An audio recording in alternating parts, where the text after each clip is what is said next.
जय भोलेनाथ। आप सभी का दिन शुभ और मंगलमय हो और आप सभी पर महादेव की कृपा सदा बनी रहे। आज सुनिए फाल्गुन मास महात्म्य में आगे की कथा। धर्मराज युधिष्ठिर को आगे की कथा सुनाते हुए श्री व्यास जी कहते हैं कि पूर्व काल में त्रेता युग आने पर भगवान विष्णु का अंश सूर्यवंश में रघुवंश शिरोमणि कमल नयन श्री रामचंद्र जी के रूप में अवतरित हुआ। भगवान श्री राम और लक्ष्मण जी अभी काक पक्षधारी बालक ही थे। तभी पिताजी की आज्ञा से वे विश्वामित्र के अनुगामी हो गए। राजा दशरथ ने यज्ञ की रक्षा करने के लिए उन अपने दोनों कुमारों को विश्वामित्र जी की सेवा में सौंप दिया था। वे दोनों वीर धनुष और बाण धारण करके अपने पिता की आज्ञा का पालन करने के लिए चल पड़े। रास्ते में जाते हुए उन दोनों भाइयों के सामने ताड़का नाम वाली राक्षसी विघ्न डालने के लिए आ खड़ी हुई। तब विश्वामित्र मुनि की आज्ञा से श्री रामचंद्र जी ने ताड़का को मार डाला। विश्वामित्र जी ने रामचंद्र जी को धनुर्वेद विद्या का उपदेश भी दिया। रघुनाथ जी के चरणों के स्पर्श से शिला रूप धारिणी अहिल्या, जो कि देवराज इंद्र के साथ संयोग होने के कारण शाप मिलने की वजह से पत्थर हो गई थी, पुनः गौतम वधु के रूप में प्रकट हो गई। उसका उद्धार हो गया। विश्वामित्र जी का यज्ञ आरंभ होने पर रघुनाथ जी ने मारीच को मार भगाया और सुबाहु को अपने उत्तम बाणों से मौत के घाट उतार दिया। उन्होंने राजा जनक के घर में रखे हुए महादेव जी के धनुष को भी तोड़ डाला और फिर अयोनिजा सीता जी के साथ विवाह किया। जब वे अयोध्या को लौटने लगे तब रास्ते में परशुराम जी उन्हें मिले। उन्हें जीतकर श्री रामचंद्र जी सीता जी के साथ घर आ गए। इसके बाद 27वें वर्ष की आयु में जब श्री रामचंद्र जी को युवराज पद दिया जाने लगा, तब कैकेयी ने राजा दशरथ से 2 वर मांगे। उनमें से एक वर के द्वारा ये मांगा गया कि श्री राम जटा धारण करके 14 वर्षों के लिए वन में चले जाएं, और दूसरे वर्ष से उन्होंने ये मांग लिया कि भरत युवराज पद के अधिकारी हो जाएं। कैकेयी भोली भाली थी, उसने मंथरा के बहकाने से ऐसा वर मांगा था। राजा दशरथ ने भी जानकी और लक्ष्मण जी के साथ श्री रामचंद्र जी को वनवास दे दिया। श्री रामचंद्र जी 3 रात तक केवल जल पीकर रहे। चौथे दिन उन्होंने फलाहार किया और 5वें दिन चित्रकूट में पहुंचकर उन्होंने पत्तों की कुटिया बनाई। उस समय राजा दशरथ श्री रामचंद्र जी का नाम लेते हुए स्वर्ग को सिधार गए। उन्होंने ऋषि के शाप को सफल बनाकर स्वर्गलोक को प्रस्थान किया और उसके बाद भरत और शत्रुघ्न चित्रकूट में आए। भरत ने पिता के स्वर्गगामी होने का समाचार बतलाकर श्री रामचंद्र जी को घर लौट चलने के लिए समझाया। जब वे लौट चलने को राजी नहीं हुए, तब उनकी चरण पादुका लेकर भरत और शत्रुघ्न नंदीग्राम को वापस लौट आए। वहां दोनों भाई राज्य की रक्षा करते हुए श्री रामचंद्र जी की चरण पादुका के पूजन में तत्पर रहे। श्री रामचंद्र जी महात्मा अत्रि से मिलकर फिर दंडकारण्य में आए और राक्षसों का वध उन्होंने आरंभ कर दिया। सबसे पहले विराध को मारा। उसके बाद 12.5 वर्षों तक श्री रामचंद्र जी पंचवटी में टिके रहे। वहां पर उन्होंने लक्ष्मण जी के द्वारा शूर्पणखा नामक राक्षसी को कुरूप कर दिया, अर्थात उसके नाक कान काट डाले। जानकी जी के साथ वन में घूमते हुए श्री रामचंद्र जी के आश्रम के पास में भयंकर राक्षस रावण आया। वह सीता जी का अपहरण करने के लिए आया हुआ था। माघ मास के कृष्ण पक्ष की अष्टमी तिथि को वृंद मुहूर्त में जब श्री राम जी और लक्ष्मण जी दोनों आश्रम से बाहर चले गए थे, दशमुख रावण ने सीता जी को अकेली पाकर हरण कर लिया। रावण पहले मारीच के आश्रम पर गया था। मारीच मृग रूप में आकर लक्ष्मण सहित श्री राम को दूर हटाकर ले गया था, ताकि उनके हटते ही वह सीता जी को हरण करके ले जा सके। उधर श्री रामचंद्र जी ने मृग रूपधारी मारीच को मार डाला और फिर से लौटकर जब वे आश्रम पर आए, तब उन्होंने आश्रम में सीता जी को देखा ही नहीं। आश्रम खाली था, सूना था। उधर सीता जी रावण के द्वारा हरी जाने पर कुर्री की तरह विलाप करने लगी कि हा राम, मुझे राक्षस हर कर लिए जाता है। आप आकर मुझे बचाइए, मेरी रक्षा कीजिए। जैसे भूखा बाज चीखती हुई चिड़िया को उठाकर ले जाता है, वैसे ही राक्षस रावण जनक नंदिनी सीता जी को हर कर लिए जा रहा था। ये समाचार सुनकर पक्षीराज जटायु ने राक्षस राज रावण से युद्ध किया। अंत में रावण ने उन्हें घायल करके गिरा दिया। माघ मास के कृष्ण पक्ष की 9वीं तिथि को रावण के महल में रह रही सीता जी की खोज करते हुए दोनों भाई राम जी और लक्ष्मण जी जटायु से मिले। उसके मुख से राक्षस द्वारा हरी गई सीता जी का समाचार पाकर फिर श्री राम जी ने भक्ति पूर्वक पक्षीराज का दाह आदि संस्कार किया। फिर आगे आगे श्री राम जी और उनके पीछे पीछे लक्ष्मण जी चले। पंपा सरोवर के पास पहुंचकर उन्होंने शबरी पर कृपा की। फिर पंपा सरोवर के जल का आचमन करके श्री राम जी हनुमान जी से मिले, जिसके बाद रघुनाथ जी ने हनुमान जी और सुग्रीव जी से मैत्री की, उनसे मित्रता करी और फिर सुग्रीव के पास आकर उन्होंने बाली नामक वानर को मारा। इसके बाद श्री राम जी ने अपनी प्राण वल्लभा सीता जी की खोज के लिए हनुमान आदि प्रमुख वानरों को भेजा। हनुमान जी श्री राम जी की अंगूठी लेकर गए ताकि सीता जी को विश्वास दिला सके कि श्री राम जी ने ही उन्हें भेजा है। 10वें महीने में संपाति ने हनुमान जी को सीता जी का पता बतलाया। संपाति के कहने से हनुमान जी 100 योजन समुद्र लांघकर लंका में पहुंच गए। रात भर सब और सीता जी की खोज करते रहे। रात समाप्त होते होते सुबह हनुमान जी को सीता जी का दर्शन हुआ। द्वादशी तिथि को हनुमान जी अशोक वृक्ष पर बैठे रहे। उसी रात में उन्होंने जानकी जी के विश्वास के लिए उत्तम कथा कही। इसके बाद त्रयोदशी तिथि को अक्षय कुमार आदि के साथ उनका युद्ध हुआ। त्रयोदशी तिथि को ही मेघनाद ने ब्रह्मास्त्र से हनुमान जी को बांध लिया। ब्रह्मास्त्र से बंधे होने पर भी वायुपुत्र हनुमान जी ने राक्षसराज रावण को बहुत ही कठोर और रूखे वचन सुनाए, उसे धिक्कारा। तब राक्षसों ने पकड़कर उनकी पूंछ में आग लगा दी और उसी आग से हनुमान जी ने पूरी लंका को जला डाला और वे पूर्णिमा को फिर से महेंद्र पर्वत पर लौट आए। मार्गशीर्ष प्रतिपदा से 5 दिन तक रास्ते में रहकर वे मधुवन में आए और षष्ठी तिथि को मधुवन का विध्वंस किया। फिर सप्तमी तिथि को श्री रामचंद्र जी की सेवा में पहुंचकर पहचान देते हुए सारा समाचार उन्हें सुना दिया। सीता जी ने बदले में मणि दी थी, तो सीता जी की मणि देकर श्री राम जी से उन्होंने सारी बात बताई कि वे सीता जी से मिलकर आए हैं। फिर अष्टमी तिथि को उत्तरा फाल्गुनी नक्षत्र में जब विजय संज्ञक मुहूर्त चल रहा था, ठीक दोपहर के समय श्री रामचंद्र जी ने प्रस्थान किया। आप सभी ने कथा सुनते हुए एक बात पर ध्यान तो जरूर दिया होगा कि देखिए, जब भगवान श्री रामचंद्र जी भी सीता जी की खोज में या रावण से युद्ध करने के लिए जा रहे थे, तो उन्होंने भी खास मुहूर्त का इंतजार किया। उस खास मुहूर्त में ही उन्होंने अपनी यात्रा प्रारंभ की। और यही कारण है कि हमारे पुराणों में जो भी तिथि मुहूर्त किसी शुभ दिन के लिए बताया जाता है कि इस नक्षत्र में आपको इस तिथि का संयोग होने पर इस तीर्थ स्थल में, इस कुंड स्थल में जाकर आपको उसका दर्शन करना चाहिए, किसी कुंड में, सरोवर में आपको स्नान करना चाहिए और तब उससे किसी पुण्य की प्राप्ति होती है, कोई रोग व्याधि दूर हो जाती है या किसी खास काम में आपको विजय प्राप्त हो सकती है। तो ये सारा वृतांत हमारे पुराणों में बिल्कुल सच बताया गया है। और यही कारण है कि हम जब भी कोई नया काम शुरू करते हैं, कोई भी काम करते हैं, तो उससे पहले हमें शुभ मुहूर्त देखना पड़ता है कि हम जो भी काम करने जा रहे हैं उस काम के लिए वो मुहूर्त ठीक है या नहीं है। और खास मुहूर्त आने पर ही फिर हम कई बार वो काम शुरू करते हैं और उसमें निश्चित ही सफलता प्राप्त होती है। और इन सब बातों का, इन सब जानकारियों का हमारे धर्म में, हमारे पुराणों में बहुत महत्व है। तब जब भगवान श्री राम ने ठीक दोपहर के समय प्रस्थान किया, तब श्री राम जी ने दक्षिण दिशा में जाने की प्रतिज्ञा करते हुए कहा कि मैं समुद्र को लांघ कर भी राक्षस राज रावण का वध अवश्य करूंगा। दक्षिण दिशा की ओर प्रस्थान करते समय श्री रामचंद्र जी के साथी वानरराज सुग्रीव हुए। 7 दिनों में समुद्र के तट पर सेना की छावनी पड़ी। सारे वानर सेना वहां पर एकत्रित हो गई। पौष शुक्ल प्रतिपदा से लेकर तृतीया तक अपनी सेना सहित श्री रामचंद्र जी की उपस्थिति सागर के तट पर बनी रही। चतुर्थी तिथि को विभीषण आकर श्री रामचंद्र जी से मिले। पंचमी तिथि को समुद्र पार करने के बारे में विचार किया गया कि इतना अपार समुद्र है, कैसे पार करें। अब जब पार करने की बारी आई, बड़ा दुस्तर समुद्र था, बहुत बड़ी बाधा थी कि कैसे इतना विशाल समुद्र पार किया जाए। तब देखिए, भगवान श्री रामचंद्र जी ने भी उपवास किया। प्रभु हैं, कुछ भी कर सकते हैं, बिना उपवास के भी काम सिद्ध कर सकते हैं, लेकिन उस समय उन्होंने मनुष्य रूप धारण किया था और एक मनुष्य होने के नाते उन्हें कुछ नियमों का पालन करना ही था। तब उन्होंने 4 दिन तक समुद्र के किनारे रहकर उपवास व्रत किया। अभी विजया एकादशी और जया एकादशी का उपवास आप में से बहुत सारे भक्तों ने रखा होगा।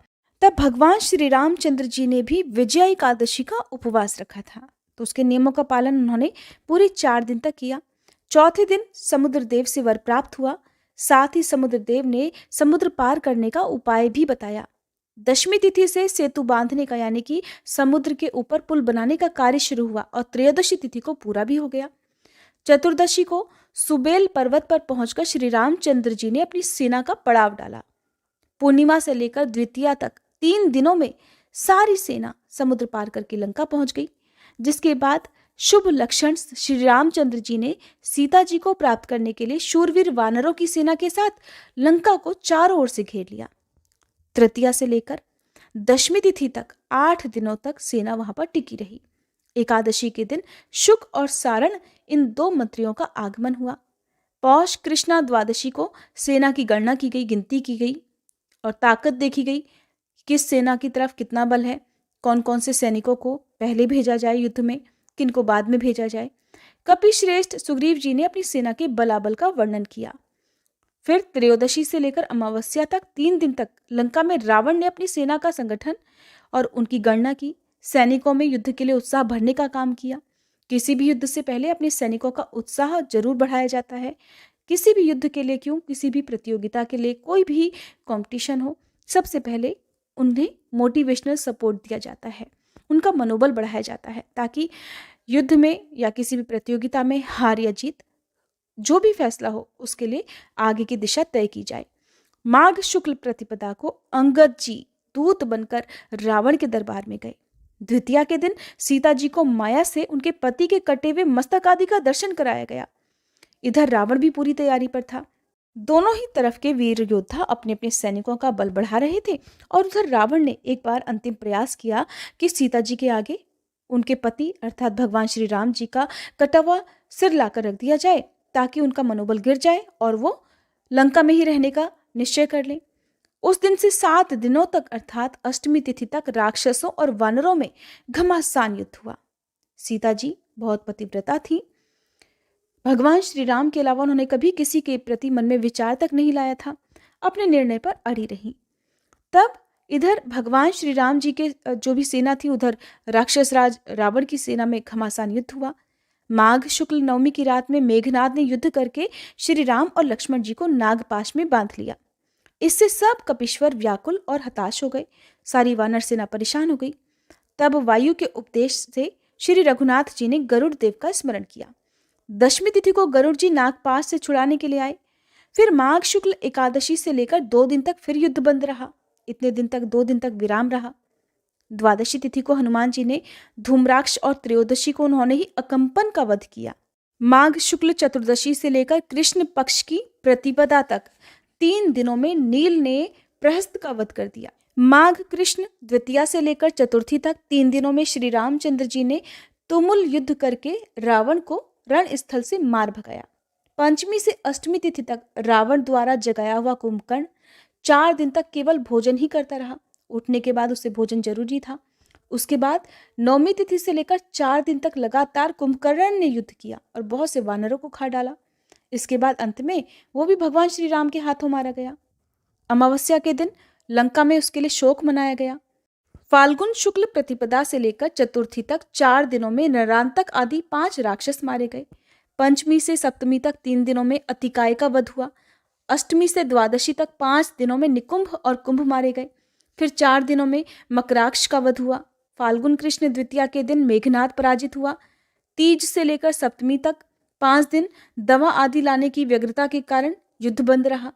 अष्टमी को दुर्बुद्धि रावण ने शोक के कारण मायामयी मैथिली का वध कर दिया।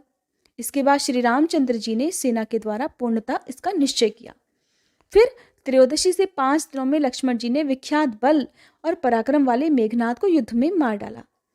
चतुर्दशी को रावण ने युद्ध बंद करके यज्ञ की दीक्षा ली। फिर अमावस्या के दिन वह युद्ध करने के लिए निकला। चैत्र शुक्ल प्रतिपदा से लेकर 5 दिन तक रावण लगातार युद्ध करता रहा।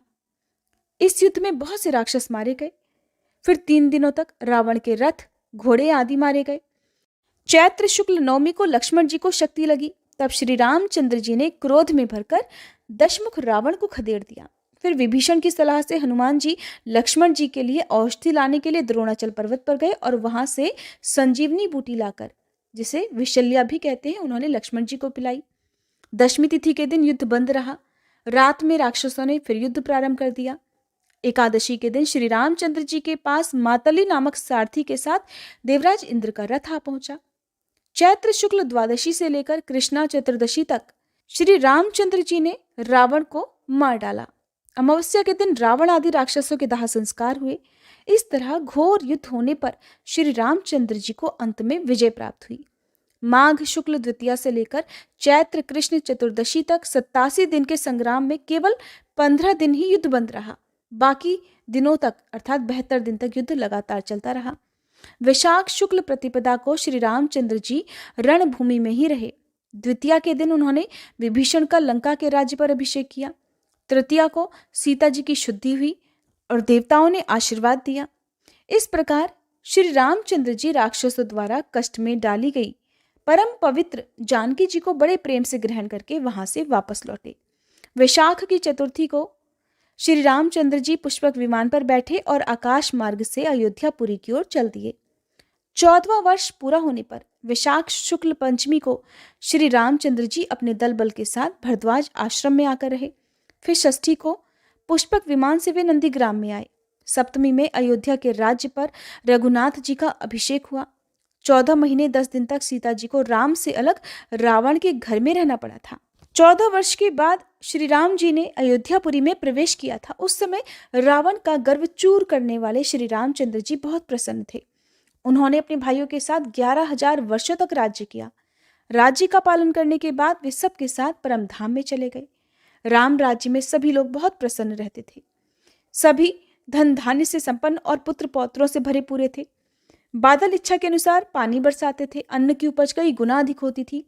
गाय घड़े घड़े भर दूध देती थी और वृक्षों में सदा फल लगे रहते थे। श्री रामचंद्र जी के राज्य में किसी को कोई रोग दुख शोक आदि नहीं सताता था। सभी पुरुष माता पिता की आज्ञा मानने वाले और उनकी भक्ति सेवा करने वाले होते थे। ब्राह्मण सदा वेद पाठ में लगे रहते। क्षत्रिय ब्राह्मणों की सेवा करते और वैश्य लोग ब्राह्मणों और गौओं में सदा भक्ति रखते थे। उस समय वर्ण संकरता और कर्म संकरता का नाम भी नहीं सुना जाता था। सभी बराबर थे। कोई भी स्त्री बांझ, दुर्भाग्यवती, काकवंध्या, मृतवत्सा अथवा विधवा भी नहीं थी। सधवा स्त्री को कभी विलाप नहीं करना पड़ता था। कोई भी माता पिता और गुरु की अवहेलना नहीं करते थे, उनका अपमान नहीं करते थे। प्रत्येक मनुष्य पुण्य करता और बड़े बूढ़ों की आज्ञा नहीं टालता था। कोई दूसरे की भूमि पर भी अधिकार नहीं जमाते थे। सभी पराई स्त्रियों से विमुख रहते थे, उन सभी को सम्मान देते थे। कोई मनुष्य परनिंदक, दरिद्र, रोगी, चोर, जुआरी, शराबी या पापी नहीं था। सोना चुराने वाला, गुरु पत्नी गमन करने वाला, ब्रह्म हत्या, स्त्री हत्या और बाल हत्या करने वाला तथा झूठ बोलने वाला एक भी मनुष्य भगवान श्री राम जी के राज्य में नहीं था। इसीलिए वहां पर राम राज्य था। यही राम राज्य की पहचान होती है। कोई किसी की जीविका नष्ट नहीं करता था। झूठी गवाही कोई नहीं देता था। शठ, कृतघ्न और मलिन मनुष्य कहीं पर भी देखने से नहीं मिलता था। ब्राह्मण वेदों के पारंगत विद्वान होते थे और सदा सर्वत्र उनकी पूजा होती थी। अत्यंत विख्यात राम राज्य में कोई भी मनुष्य ऐसा नहीं था जो व्रत का पालन करने वाला या भगवान का भक्त ना हो। राज्य करते हुए श्री रामचंद्र जी के पास उनके पुरोहित महाभाग वशिष्ठ मुनि अनेक तीर्थों में भ्रमण करके आए। श्री रामचंद्र जी ने अभ्युत्थान, अर्घ्य, पाद्य और मधुपर्क आदि के द्वारा मुनियों सहित गुरु वशिष्ठ जी का पूजन किया। जिसके बाद मुनिवर वशिष्ठ जी ने श्री रामचंद्र जी से उनके राज्य, अश्व, हाथी, खजाना, देश, उत्तम बंधु तथा सेवकों के विषय में कुशल मंगल पूछा। श्री रामचंद्र जी कहने लगे, हे गुरुदेव, आपकी कृपा से, आपके प्रसाद से मेरे लिए सर्वत्र कुशल है, सब कुछ कुशल मंगल है। जिसके बाद श्री रामचंद्र जी ने मुनिवर वशिष्ठ जी से उनकी पत्नी और पुत्र के कुशल मंगल का समाचार पूछा। तब वशिष्ठ जी ने भूमंडल में जिन जिन क्षेत्रों, तीर्थों और देवालयों का दर्शन किया था, उन सब की चर्चा करते हुए सर्वत्र अपना कुशल मंगल बतलाया। इससे कमल नयन भगवान श्री रामचंद्र जी बड़े विस्मित हुए और वशिष्ठ जी से उत्तमोत्तम तीर्थ का महात्म्य पूछने लगे। तब वशिष्ठ जी ने जिन जिन तीर्थों का दर्शन किया था, जिन जिन तीर्थों की यात्रा की थी, उसका क्रमशः वृतांत भगवान श्री राम जी को सुनाना प्रारंभ किया। जय भोलेनाथ। आज के अध्याय में बस इतना ही। इसके आगे की कथा आप सभी आने वाले अध्याय में जरूर सुनिएगा।